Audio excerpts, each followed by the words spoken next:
in terms of COVID. And when is COVID going to be over? Talk about vaccinations. Sounds like the end is imminent. Fourth question is, what do I get my spouse or significant other for Christmas, Hanukkah, Kwanzaa, other holidays? I have no good advice. On the fourth question, gratuitous advice is get something that is easily returnable. So if it doesn't work, they return it, no harm done. A little more gratuitous advice. I have a birthday coming up. One of my daughters called me this morning and said, what do you want for your birthday? I said, it's up to you, but not a sweater or a tie, which I consider default gifts. They're default gifts. Person can't figure out what to get you. What did they get you? Sweater or a tie. No sweaters or ties. Holiday season is 37 days. We talked about Thanksgiving. It's not about Thanksgiving.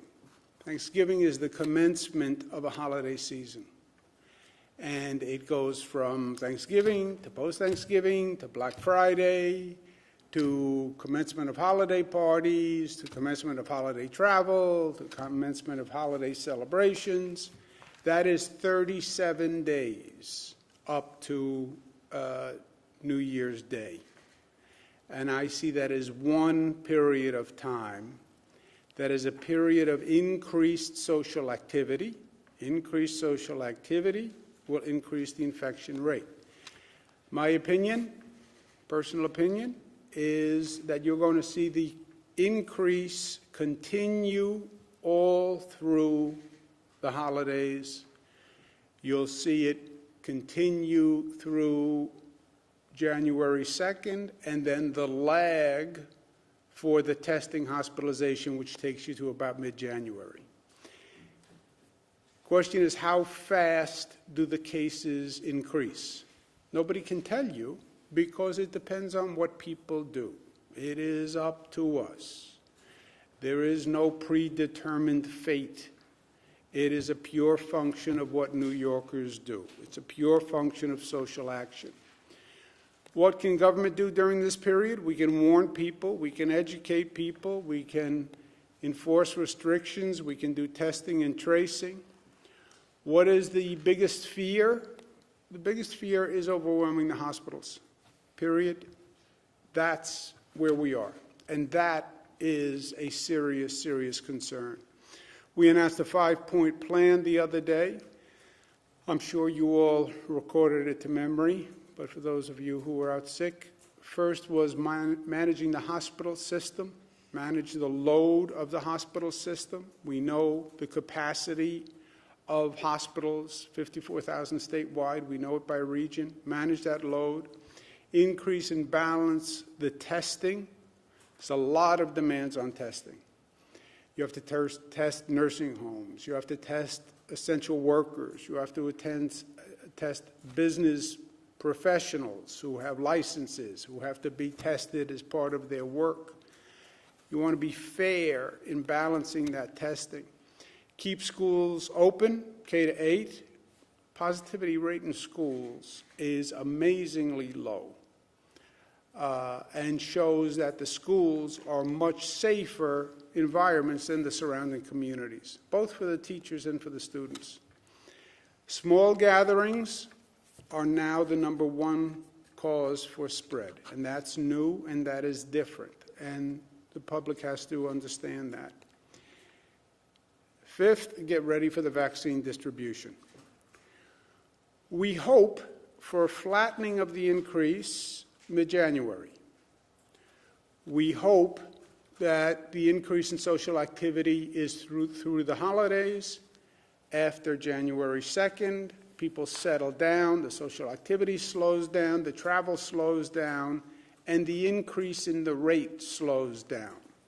Okay, then what happens after January 2nd? We then turn to how effective is the vaccination program going to be? Because the vaccination program is really the end game here, right? And there are big questions on that. How fast is the vaccination program go into effect? How fair is the vaccination program? How inclusive is it? how many people partake in the vaccination, and how much does the federal government provide for a state to actually do the vaccine, and the percent of participation. You have a very high skepticism rate about this vaccine specifically. You have a high skepticism rate about vaccines in general. Remember what we went through with the measles vaccine, where you had a lot of parents who just did not want their children vaccinated for measles. There's a whole anti-vax movement of people who are skeptical about vaccines. On top of that, you have added skepticism about this vaccine. How long is the plateau? How long is the drop on the other side? Depends on the vaccine production and delivery schedule and the effectiveness of it.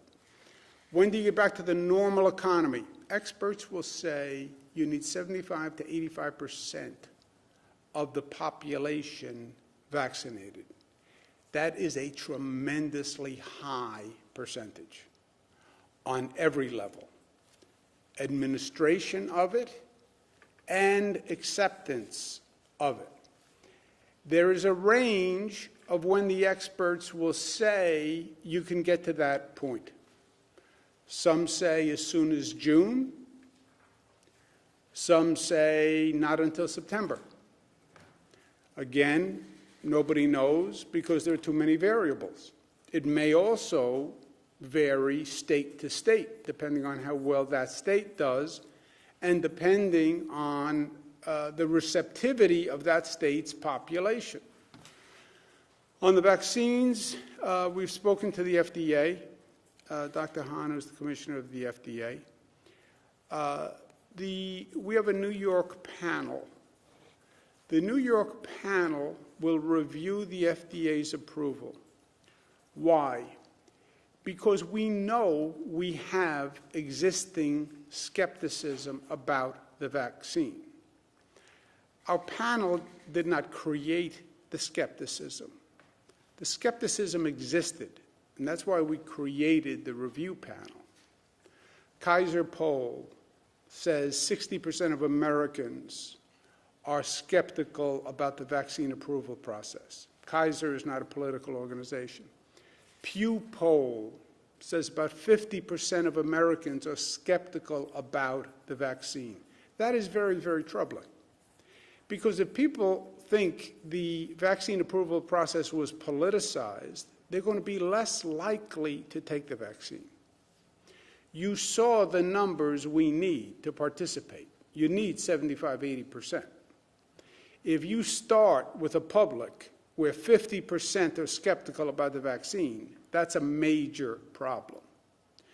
To combat that problem, about 7 states said, I understand you're cynical and skeptical about this administration's approval process. We'll set up a New York panel, California panel, to review the approval to help build confidence and to counter that existing cynicism, right? It's not that the states' panels created the cynicism created the states' panels. The FDA and this administration created the cynicism. What happened on hydroxychloroquine created the cynicism. The overt political influence that this administration has shown repeatedly that has been imposed on public health officials created the cynicism. So it is real and it exists, and every poll has said the same thing. We've also spoken to CDC, Dr. Robert Redfield. We communicated to him, and I believe he understands. This has to be an inclusive process. The black, brown, and poor community has paid the highest price for COVID. Why? Because it exposed an inherent discrimination in our healthcare system. They live in communities with less access to health care. They had a higher level of pre-existing conditions. Blacks died at twice the rate of whites. Browns died at 1.5 times the rate of whites. COVID testing was at a lower level in the black, brown, and poor community. I'm not going to enhance and aggravate the discrimination that has already been manifested by now excluding them or discriminating against them in the vaccination process. New York State will not do that. I believe it's unconstitutional. I believe it's illegal. I believe the vaccine should be made available to everyone, regardless of race, income, religion, etc. And we know that the black, brown, and poor community has already paid a disproportionate price for this COVID virus. And we know the black, brown, and poor community made up a majority of the essential workers who we relied on to do the most important work for us all through this. We also know that if you don't have the full participation of the black, brown, and poor communities, you're never going to hit the goal of 75 to 85%. And that means the vaccination process will fail for all New Yorkers and all Americans. We also know that you can't dissuade the undocumented population from participating. Federal guidance has states signing something called a data sharing agreement. Federal government suggests we identify recipients by using Social Security number, passport number, or driver's license ID number. Those are also proxies to determine citizenship. The federal agreement then says they can share that information with other federal agencies. That triggers ICE and Homeland Security. We have lived this fight in New York with the Trusted Traveler Program and the driver's license program, where we know they were trying to get our list to have ICE use it for enforcement actions. And the third variable is going to be the vaccine funding. I'm working with the National Governors Association.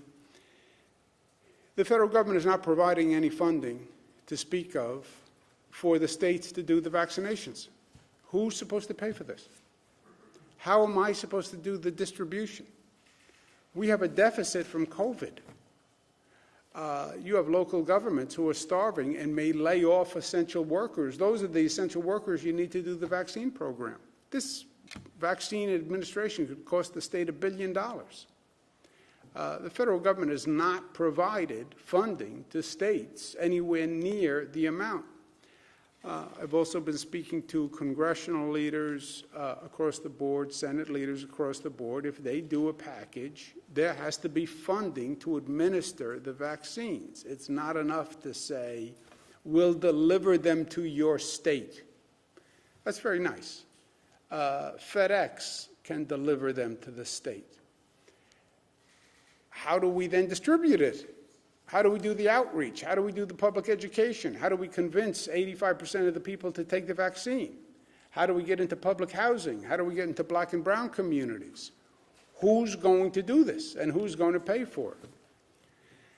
Yesterday, the CDC's Advisory Committee on Immunization Practices issued formal prioritization recommendations. They recommended frontline healthcare workers and elderly people living in long-term care facilities.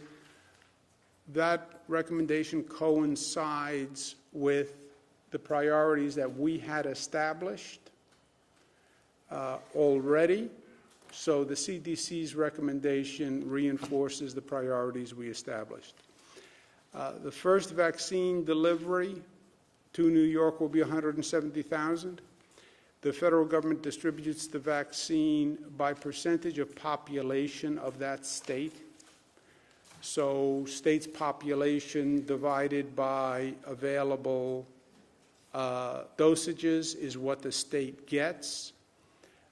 There's no discretion in how much the state gets. It's purely a percent of population, which is what they say at least.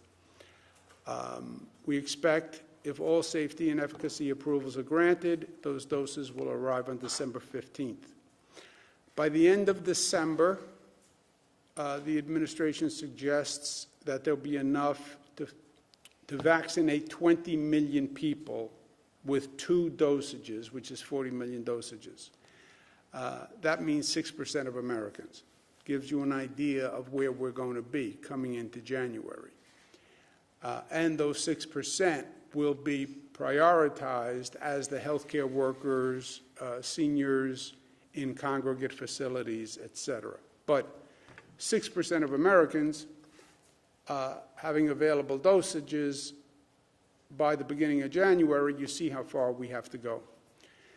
New York State also expects additional allocation of the Pfizer vaccine and the Moderna vaccine, which has also been approved, and we expect them later this month. We're going to have to undertake 2 operations simultaneously. One is the hospital management situation, which is critical. We have to reduce the spread, we have to reduce the number of people going into hospitals, and we have to manage that patient load going into hospitals. We don't want the hospitals overwhelmed. That is job 1. At the same time, you have the vaccine management program. The vaccine management program, we need the federal funding. We need a real aggressive outreach effort. We need social acceptance and confidence to take the vaccine. This is going to be the largest governmental operation, not just through COVID. This will be the largest governmental operation undertaken since World War II, in my opinion. To give you an idea of how massive this is, I said this to President-elect Biden at an NGA meeting. This nation has done about 130 COVID tests over the past 9 months, 130 million from day 1 of COVID. We have to do 330 million vaccines, twice. How long does that take you? This state, more testing than any state in the United States. We have done just about the population of the state, doing everything we could. And that's taken us 9 months to do a COVID test. And a COVID test, very few people refuse a COVID test. It's not a frightening test. It's a nasal swab. Now you're asking a person to take 2 vaccines, and you're asking them to take 2 vaccines, which is a more elaborate medical process, and they're distrusting about the vaccine going in. So this is going to be an incredibly challenging period to undertake both of these at the same time. We are going to bring back former Secretary to the Governor, Larry Schwartz, who came and helped us out at the heat of the pandemic. You can see by his face that he's very happy to come back and help once again, and I thank him for the joy that is on his face and his willingness to come back and participate. Larry was former secretary to me, former secretary to Governor Patterson, Deputy County Executive Westchester, Deputy County Executive Suffolk. He's probably one of the most skilled government officials I've ever worked with. He ran the Surge and Flex program, the PPE shortage program the first time around, so he's going to come back and help. Linda Lacewell is going to come back. Simonita Sabotic is going to come back. They helped on the first time around.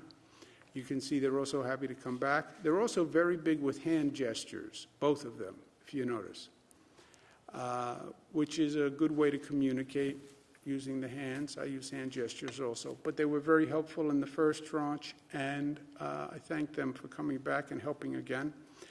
We're going to have this is a period where we need the public to understand the changing dynamics and how this COVID is now spreading and how dangerous a period we're in with hospitalization. So we're going to do briefings every Monday, Wednesday, Friday, and we'll start that next week.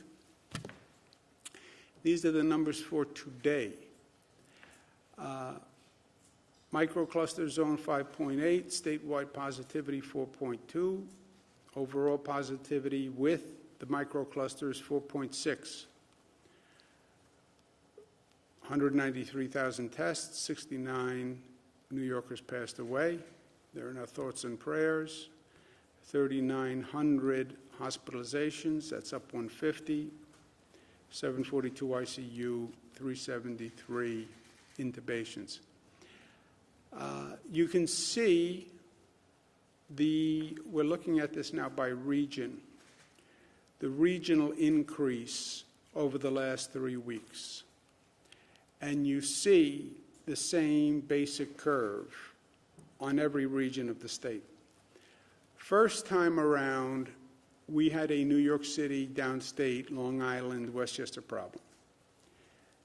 That was actually beneficial in a way because we could bring resources from upstate to help downstate. We don't have that option here because you see that the increase is statewide. These are the charts that we're going to focus on going forward.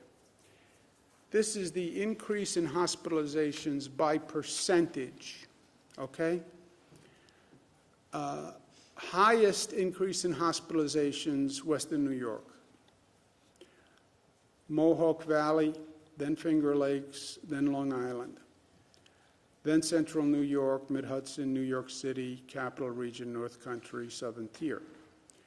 By percentage, and those are alarming percentages. And we take that into consideration.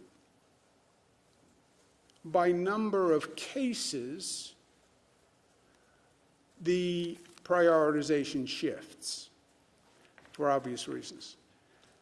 By number of cases, it's New York City first, 600 additional hospitalizations over 3 weeks.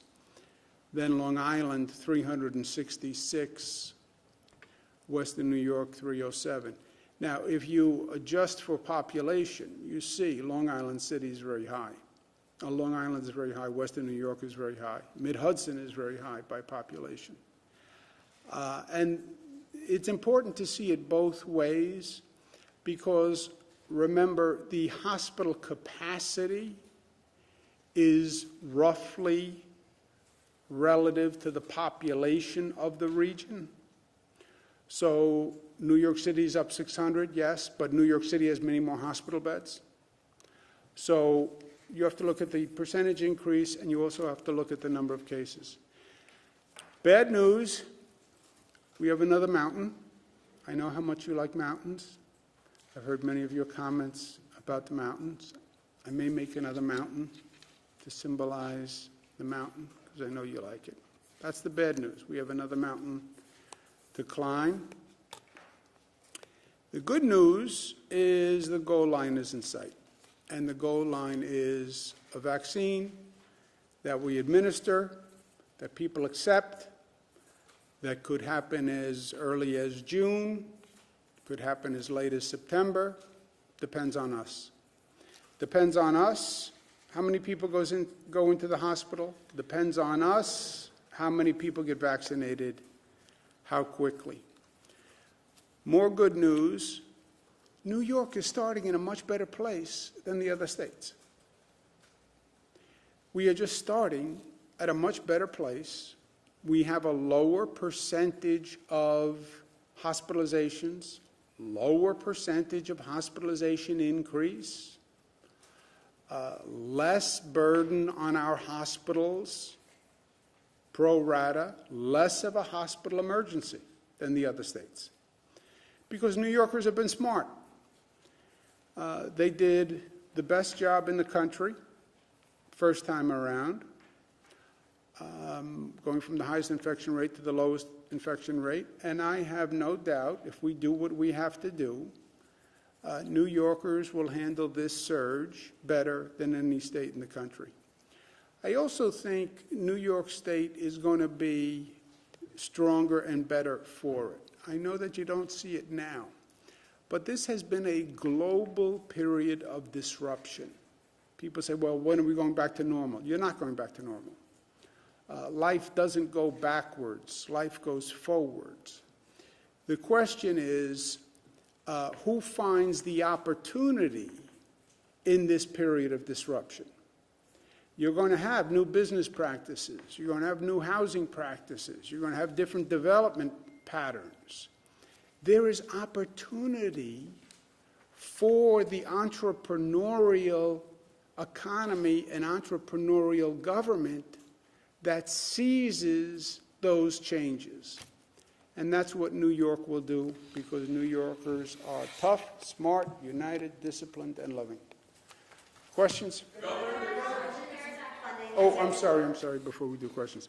We have a PSA that we want to show you, which is going to try to talk about the new situation with COVID and how it's changing. Do you want to run the PSA? COVID hospitalizations are climbing nationwide. What can you do to stay safe? Be careful in small gatherings now.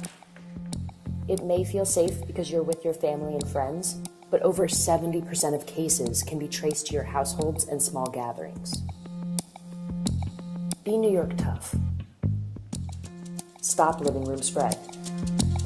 It's up to all of us.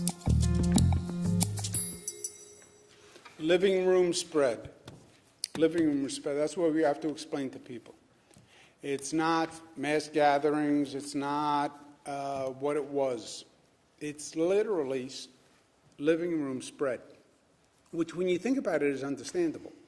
People change the socialization pattern. Where did you socialize? We're social beings. We like to be with each other. Where did you socialize? We went to the restaurant, and we sat around the restaurant, and we talked, and we had fun. Okay, that doesn't work anymore. We went to the bar, and we sat around, and we talked to each other, and we had fun. Well, that doesn't work anymore. Okay, come to my home, and we'll socialize in my house. We'll go to Jesse's house on Friday night. We'll watch the game, bring the family, we'll hang out, and we'll have fun. When you eliminated those other options, socialization is not going to stop, especially during the holiday season. It went into smaller gatherings in homes. And that's now over 70%. That concept of living room spread is hard to communicate because the whole orientation is I'm in my house with my family and with my friends. This is my safe zone. I'm sitting in my living room. Of course I'm safe.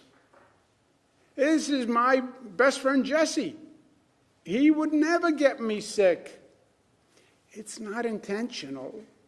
It's not that he knows. He was asymptomatic. I was with my kids. I was with my family. That's where it's happening. That's where it's happening. That's why states, dozens of states, went to no more than 10 people in a home. Kentucky went to no more than 8 people in a home. Trump administration, CDC, says you should not be in a gathering besides your immediate household with whom you are normally with. That's the CDC. That's Trump. That's why these people who want to play politics with this, whose politics are you playing? It's Trump's CDC. Joe Biden's COVID advisory board says the same thing. The one thing Trump and Biden agree on is this concept of spread in small gatherings. Trump's guidance is more strict than the state's guidance. It's no politics. I mean, you can't dismiss every health official, every Republican health official, every Democratic health official, President Trump, President-elect Biden. I know better than all of them. Okay, maybe you do, but maybe you don't. Who had a question? Governor, there's been a lot of talk in the recent weeks about racial disparities as it relates to COVID, but there seems to be one significant in the city in which you reside that seems to have been unaddressed really for the majority of the year, and that is inner-city violence. Basically, there have been 124 shootings in Albany so far this year. The police chief says 96% of the victims have been black, which I think means roughly we're being shot at like 24 times the rate of other groups combined. And for what it's worth, he also says 96% of the victims or the suspects and arrests have also been black. So why do you think that is, and what can be done about that? Well, look, we have a public safety crisis on top of the COVID crisis, on top of the housing crisis, on top of the employment crisis. And am I shocked that crime went up when unemployment went up and desperation went up, and it's harder to find a job and people aren't getting any income? No. Am I shocked that crime went up when we have this almost unprecedented tension between police and the community? No. We've all seen the demonstrations after Mr. Floyd's murder. We've seen the tension between the community and the police. It is real. And I think it's having an effect on the public safety across this state, across this country. You see the same thing in New York City. You see the same thing in cities all across the nation. The police departments are under more scrutiny, under more criticism. Community is more sensitive. Situations are causing an increase in crime. Police are more circumspect. Community is more circumspect about the police. And the relationship isn't working. That's why I said, first state in the country. Let's be honest. Let's acknowledge the problem. Let's not skirt around it. The relationship is broken. The relationship between the police and the community is broken. The relationship was based on trust and respect. And the trust and the respect has been broken. And divorce is not an option. Divorce is not an option. Well, we won't have police. You don't have that luxury. Poor communities don't have that luxury. Look, let's be totally frank. Do away with the police. Rich people will have police. They'll hire private security. It's the poorer communities. It's the working men and women who can't afford to hire their own police. We need police. We need public safety. Somebody's coming through the window at 2 o'clock in the morning. You want to dial 911. Somebody has to answer the telephone. And that's why I said in this state, every community has to sit at the table. Bring the police, bring the community together, be honest about the issues and the lack of trust, make the changes you want. Look, let me just add one point. Name one other relationship, one other service that has been basically stagnant for this period of time. Situations evolve, services evolve. The way we educate our children is evolving, right? The way parents and teachers deal is evolving, remote teaching. Whoever heard of that? The public safety function has to evolve. Not every call requires an arrest. Not every call requires a police officer with a gun. A lot of calls are social needs or mental health needs or substance abuse needs. The old expression, when the only tool you have is a hammer, everything looks like a nail. That's where we are now. Every 911 call requires a possible arrest and a gun? No. How does eliminating police brutality, though, address the problem that we're seeing in Albany and all the cities, but like 16 homicides, over 200 shots fired? Those things are happening among community members independent of police, and police are being reactive at this point, and frankly they're open about the fact that they're reactive because the calls for service are coming from community member to community member, independent of police getting involved initially.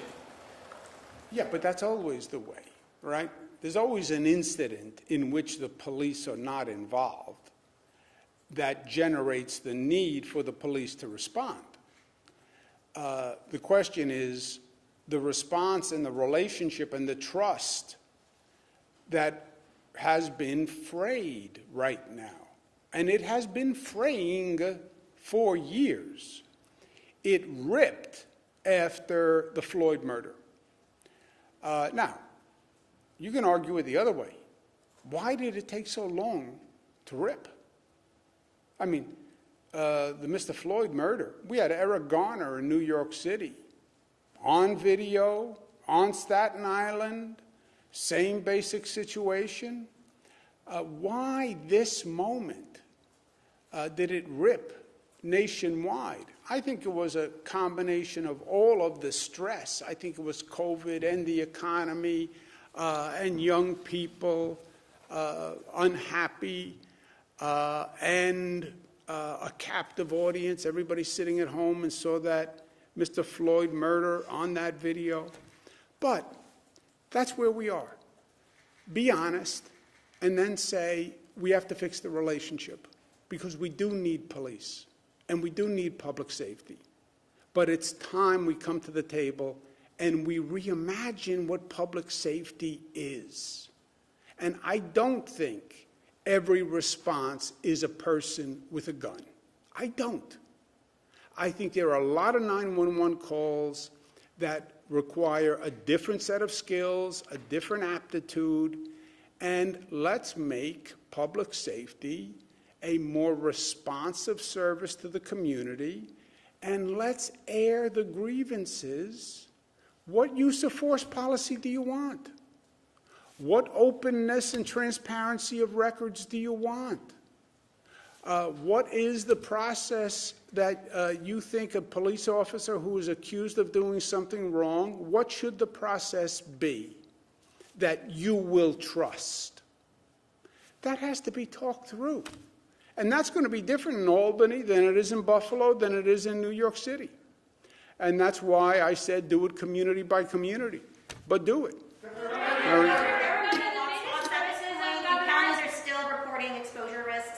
Businesses and restaurants. Is clustering by address still a viable way to deal with this issue when more folks are driving outside zones to fewer places? And how are you ruling out whether something is living room spread or someone catching it at work or in the community and then bringing it home? And I was also just looking for an update on the CARES Act funding and budget from the budget director.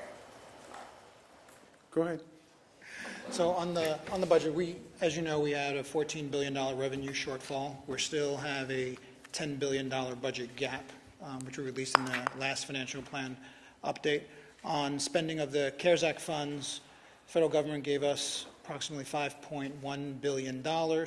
We're spending right now close to $7 billion. So we're allocating those funds throughout the year. The CARES Act funds expire on December 30th. So we'll fully allocate the full 5.1, and then the additional funds we are looking for other federal revenue streams, FEMA reimbursements, and if not, they'll just add to our gap, which currently we're waiting for the federal government to provide additional resources to deal with that revenue gap. So that's presently where we are. We still have over a $10 billion revenue gap. We'll fully expend all of the CARES Act funds. Washington has to pass a stimulus, state and local funding, vaccine funding, or you will see states go bankrupt. which is what Senator McConnell said, let the states go bankrupt. When states go bankrupt, the nation goes bankrupt. I talk to governors all day long. They're all feeling financial pressure. This was a political argument that had nothing to do with reality. The election is over. Businesses need help. Americans need help. We have to administer a vaccine policy, stop the politics. We use contact tracing data. We have tens of thousands of reports from people who tested positive, who said where they believe they got it. Sometimes they're right, sometimes they're wrong, but the base is so large, tens of thousands, that it is significant and indicative, if imperfect. Jesse? Governor, on the issue of vaccines. I didn't mean your house, that we're coming to your house in general. I certainly hope But it's just down the block, and I thought it was convenient. it would be convenient. Leaving that aside for a moment, so the 170,000 doses that the state will be receiving by the 15th of December, can you walk us through some of the other batches that you're anticipating? And you said that basically the CDC had echoed your own kind of plans to distribute this. Can we anticipate that those early doses will go to nursing home residents and healthcare workers? Answer to the second part is yes. That those were the priorities we established in the plan. CDC had this ACIP panel, whatever they call it, came up with the same recommendations that our plan made. The 170,000 doses, who knows the numbers? After the 170,000, we may get a Moderna second batch, but we don't know what the numbers are on Moderna. 170 is just the Pfizer, the first allocation of Pfizer vaccines. We expect additional allocation of Pfizer vaccine in December, and then we expect a Moderna allocation as well. So this is just the first tranche of Pfizer to New York. It's 170,000 doses now, then we get another 170,000 doses in 21 days for those same 170,000 people who get the first round of Pfizer. So it's 2 doses. But do we know anything about the additional tranches that are coming? So we have general ideas, as the governor's slide laid out, how many nationwide we expect in December. But this is the first tranche of Pfizer. This is New York's allocation of that. So it'll be 170,000. Those people will be vaccinated, and then the second batch will. Second, third, fourth. Exactly. It's 170,000 twice. It's not half of 170,000, in other words. They have 170,000 doses. They have the second 170,000 doses for the second dose for those people, basically in hand. It comes like 21 days afterwards or something. Obviously, there's more than 170,000 nursing home residents and or healthcare workers. How are we determining who those 170,000 people will be? Well, the first tranche will be who has the numbers on the healthcare workers together with, well, the healthcare workers have tranches. They have delineations of healthcare workers who are in the most imminent dangerous situations, emergency rooms, et cetera.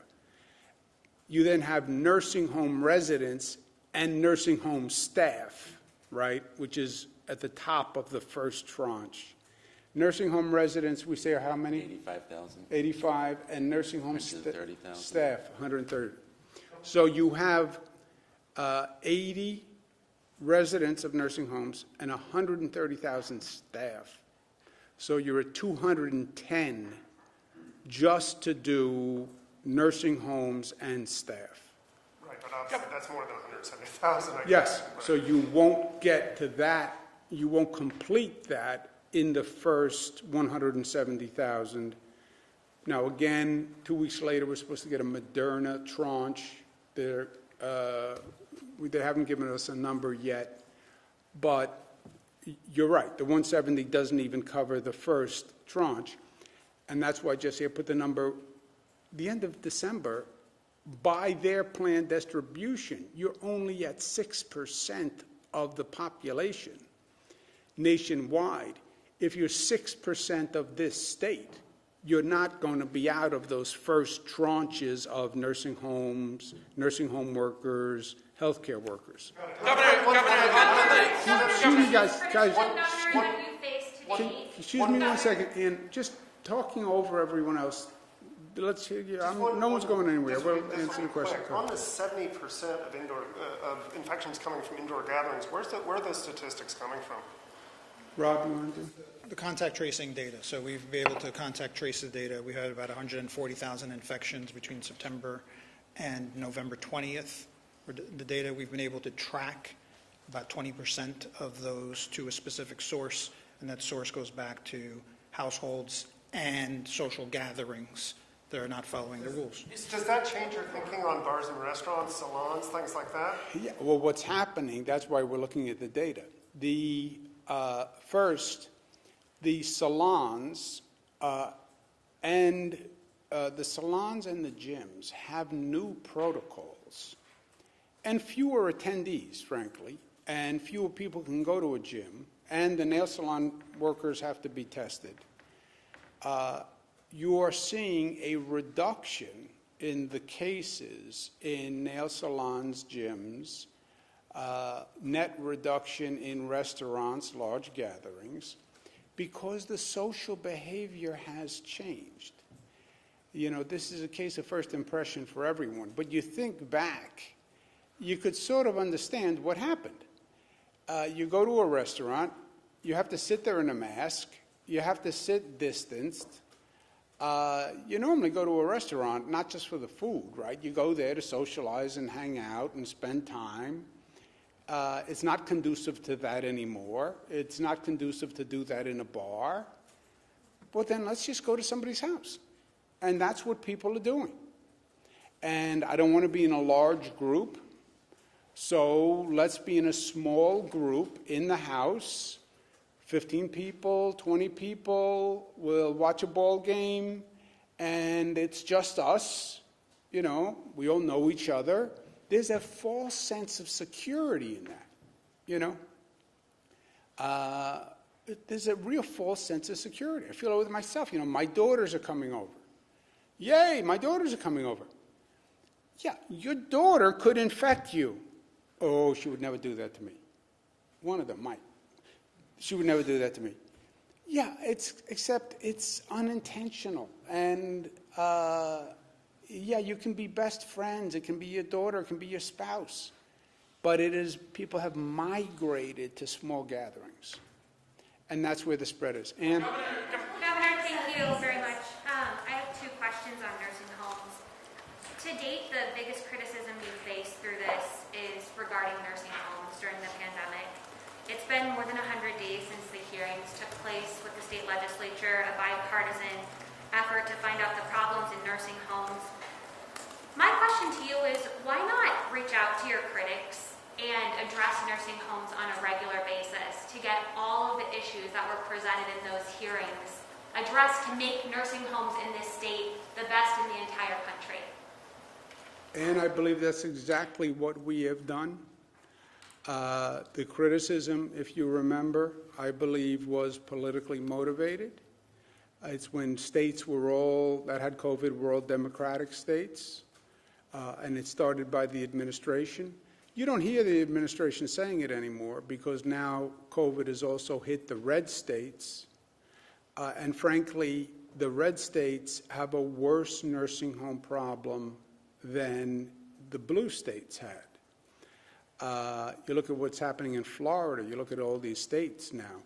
New York is number 46 out of 50 in terms of percentage of deaths in nursing homes. 46 out of 50. And we do have state-of-the-art protections. We did a thorough report. What happened in nursing homes, what is still happening in nursing homes. The infection came into a nursing home when staff brought it in with asymptomatic spread, which we were told didn't exist early on. If you remember, I'm not recommending you read my book because that would be a tedious thing to ask someone to do. When this started, we were told there was no such thing as asymptomatic spread. Spread came when a person sneezed or coughed or did something. That's where spread came from. And that's what people were told. 3 months later, they say, oh, no. The spread can come from asymptomatic. Yeah, so now you had all these staff walking into the nursing home. They're not sneezing, they're not coughing. You had family members going to visit people, not sneezing, not coughing. That's where it came from. Did you want to make a point? No, I would just also add, Ann, there have been many, many steps that we've taken since the spring when the pandemic first began, and lessons learned that we've made to try to make nursing homes even safer, including things that we've been criticized for by the same publications and opponents for doing because they said they were too strict. Banning visitation except when a nursing home has been 14 days clear without a single case, requiring twice weekly testing of all staff. We're now also requiring a test of any visitor that comes in. So we are being most aggressive, I think, than any other state in the country. There are some states, like Massachusetts, who are now moving to say no new admissions, period, into nursing home. The problem you have then is where do those people go? We are not allowing anyone to be discharged from hospitals into nursing homes unless they have a negative test result. Last week in Buffalo, there's an article about 75% of residents in a single nursing home have COVID. There's only one way that can come in because that particular nursing home has a restriction on visitation, and that is through staff. So we are continually staying on top of them on PPE. There's a requirement that every nursing home has to have 60-day supply PPE. They have to attest to that every single day in our HERD system. We're also requiring that they wear face shields, and we're doing everything that we can in terms of visitation and in terms of staff testing. Sorry, Dr. Zucker, did you want to add something? So, Governor, okay, a report that we did found on the numbers, because that's another thing that we've been asking Dr. Zucker for. You know, in order to improve, you have to just be honest about what happened. Dr. Zucker says that you're working to come up with the numbers of deaths. Why not just update us on this regularly? And you know, you said it's made into a political thing. Why not just say who cares about the politics? Just update us on this on a regular basis and let us know where you're at with coming out with the numbers. And you know, make nursing homes a part of the briefing every time you have one. I mean, there's so many issues in nursing homes, we could talk about it every time. Yeah, well, you can talk about nursing homes, you can talk about schools, you can talk about prisons, you can talk about living room spreads, you can talk about bars, you can talk about restaurants, you can talk about the vaccination program, you can talk about hospital capacity. That's right, you can talk about all of these things every time, and we try to. On the number, the one number that you cannot get past is that New York is number 46 out of 50. Yes, people died in nursing homes. People are continuing to die in nursing homes. As we go forward, people will die in nursing homes. No state is doing more than this state is doing. And you can't get past the number. I don't care what your political motivation. 46th out of 50. 46 out of 50 states. You can't get past that number. Go ahead, Nick. On hospitalizations, is there any region in the state at this point that is reaching that critical mass that you talked about a few days ago? And also on vaccines, should there be any consideration as that distribution gets underway for people who may have difficulty with either their job or childcare to make sure that they can still go and get a vaccine, either they don't get penalized for missing work or for missing hours of work, things like that? On the vaccines, my goal for this state is to have the fastest, most effective vaccination program in the United States. I believe this state has the capacity to do that.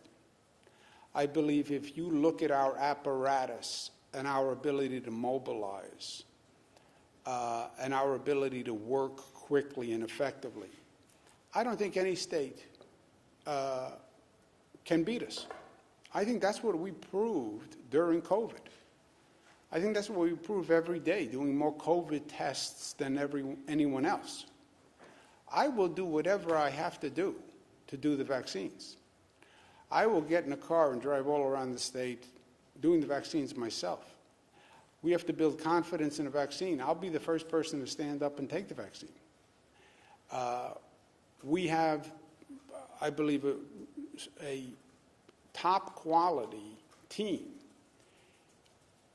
We're limited by the amount of federal funding we get. Can I deploy the National Guard? Sure. Could I pay an incentive for people to come in and get a vaccine? Sure. It depends on the funding. And right now, Nick, they're saying basically nada, scatta, niente. We already have a deficit of $2 billion from the previous COVID treatments. That's without the reduction in revenues. And this is now potentially a multi-billion-dollar operation. We have no way to pay for it. So if we get the federal funding that's anywhere fair, then yeah, we can be all sorts of creative. How much do you need? We're doing an estimate for the NGA now, where we're doing state by state, but the nationwide estimate is about $8 billion. This state, you could estimate to do a real outreach education campaign, $1 billion. And we just don't have it. On the capacity on the hospitals, the capacity, our plan is called Surge and Flex. The capacity can flex. We have flexed it's like an accordion, the hospital system, okay? We just expanded the Western New York hospital capacity by ending elective surgery. That, in essence, opens beds and expands the capacity of the hospital. The second expansion on the accordion is you go to a mandate increase beds by 50% in every hospital. It is traumatic for the hospital. You have 100 beds, you now have to go to 150 beds. But we've done that before. That's the second expansion. The third expansion is field hospitals, which are virtually, we now have a capacity to build them. The limit there is going to be staff. We can build more than we can staff. The only region where we have increased capacity so far is Western New York with the ending elective surgery. If we get close to max in any other region, we will end elective surgery. At this point, we're not doing that in any other region. Let's take one more, Mr. John. Governor, your vaccination plan, not only does it prioritize, healthcare workers, et cetera, it prioritizes geographic areas that are having, a more difficult time with COVID-19. So with this first batch of 170,000, a relatively small amount, you have a lot of areas that are having a hard time with COVID-19 right now. How are you going to choose geographically where these 170,000 doses go? Yeah. Does anyone have information on that? We think that with the 170,000 allocations and the way they allocate it, we'll be able to cover all of the nursing homes and all of the residents with this first batch, based on the new data that we're getting from the federal government. So we'll be able to cover every nursing home in the state and all the residents and all the workers at all the nursing homes with the same allocation. We're getting new information right now of how they're going to be deducting it from allocation. So we think we'll be able to. I'm sorry, I thought we went over the numbers earlier. Yeah, but John's point is the 170, you need 80 and 130. You need 210. We're getting 170. So we would need the Moderna. In 2 weeks, we're supposed to get a Moderna shipment, which would be at least the 40,000.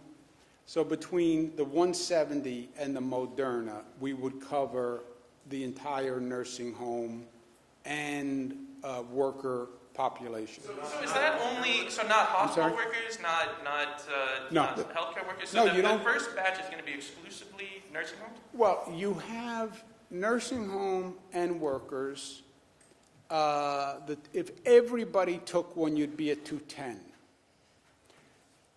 What is the fall off of nursing home employees who say, I'm not taking it? I don't know. I think it could be significant. What's the fall off of nursing home residents who say, I'm not taking it? You know, you can't force somebody to take this vaccine. Right now, I think you're going to see a significant fall off, if I had to guess. I don't believe the Kaiser poll and Pew poll and NBC poll and ABC poll are all wrong. I think this is going to be a process where you have to educate them that it's safe. But if you take any fall off, if you take a 20% fall off, a 30% fall off, it's a much different story. But you'll get 170, and then you'll get a second shipment of Moderna in 2 weeks. Go ahead. It's right? Yeah, and then there's another shipment of Pfizer coming, so it's on a rolling basis. Just to build on that, your own plan says healthcare workers, clinical and non-clinical, and patient care settings, and it says ICU, emergency department, and EMS are top priority. So in this first tranche, you're looking exclusively at nursing homes and workers and residents. And can you talk about why? And sort of as a relation, will the state develop a list? You know, Dr. Zucker, he's doing COVID intubations. He's top on the list. Dr. Cuomo, he's just doing foot surgeries. He probably doesn't need it as soon as Dr. Zucker does. Does the state develop that? How do we deal with that? We have looked at this, and this is where the prioritization of different healthcare workers, those in the ER who are exposed to patients coming in, ICU as well. So we are addressing this is the prioritization. But as the governor mentioned before, it doesn't mean that every person's going in a nursing home is going to get it because it has to be consent. So we're looking at all of this. So there may be more vaccine that originally was going to be in nursing homes, now it's going to go to the essential to the healthcare workers. On Friday, I think we have to tell the feds where we want this to go. Is our hospitals going to be a main distribution point? What percentage will go to hospitals versus nursing homes? In that first part was healthcare workers and the long-term care facilities. That's what fell into the first group. So that's the Tranches go like this. It goes the nursing homes and nursing home workers. There's also a tranche of congregate care facilities, which are right under nursing homes. Healthcare workers wind up having priorities.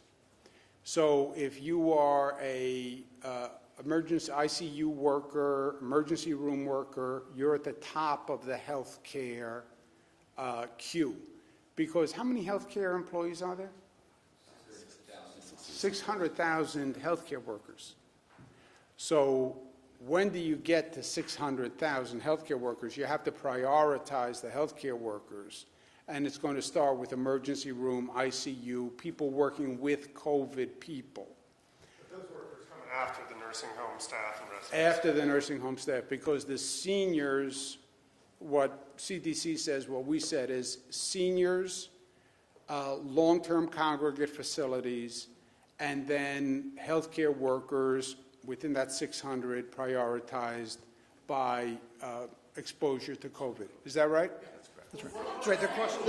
The point on the allocations is that they're going to cross over. So while you're still doing the first allocations because there's double doses, you're going to be getting the next allocations on top of that. So within those same weeks, you're going to be multiplying the number of people who you're vaccinating. So to say right now, yes, that's the 170, but then right after that, we're going to have another dose that's coming, and that will cross over while you're still vaccinating that first batch. You're starting to vaccinate others, so those numbers will start building on. We don't know what those exact numbers are yet, but that's why you will go from the nursing homes to the healthcare workers in the priority order that the governor discussed. So within that first batch of Pfizer, first batch of Moderna, are nursing home patients nursing home residents and workers are prioritized? Are they also going to be prioritized in areas with high prevalence of COVID first within that 170 batch? Well, I think the point was that we think that we're going to be close to being able to do all. Right, so I think we're very close to be able to do, to the governor's point is that we'll be able to do, with that first allocation, we should be able to do all of the nursing homes, all the residents, and all of the workers, so you're not picking and choosing. Go ahead, doctor. just say you have to remember that we, 24/7, we look at any cluster in a nursing home. If someone comes in to a nursing home, a staff member, and brings it in, we want to be sure that all of those residents are protected, even if there was no one in that nursing home that had it yet. So we want to protect all the residents there, want to protect the staff so that they aren't bringing it in. What you do know is this, John, just to clarify, what you do know is this, John. Between the 170, maybe the 170 itself does all the nursing homes and staff, because you're going to have a fall off on the number of people who are going to take it. And again, I'm afraid of that fall off, because they're saying you have to get to 75, 85%. I don't think you're going to be anywhere near that in the beginning. So you might be able to do it on just the 170. For sure, you'll be able to do it with a tranche of Moderna, which is supposed to be right around the corner. And then they say there will be a constant every 7-10 days, another shipment, another shipment, another shipment. So it'll be on a rolling basis. What should happen if a nursing home patient or worker declines to take the vaccine? You can't, we talked about this, you can't mandate that somebody takes the vaccine. Or we're not mandating, and I don't think it would be successful. If you said, I think you'd have months of court battle. You must take the vaccine. We're trying to do it the other way. Education, show that it's safe. The New York panel, we're putting together a public relations campaign where people are going to take the vaccine publicly to show people that it's fine. There's more skepticism, I think, in the black and brown community, even higher. So we're going to make special efforts there. You know what you could get me for my birthday? What's that? You take down that Grinch post.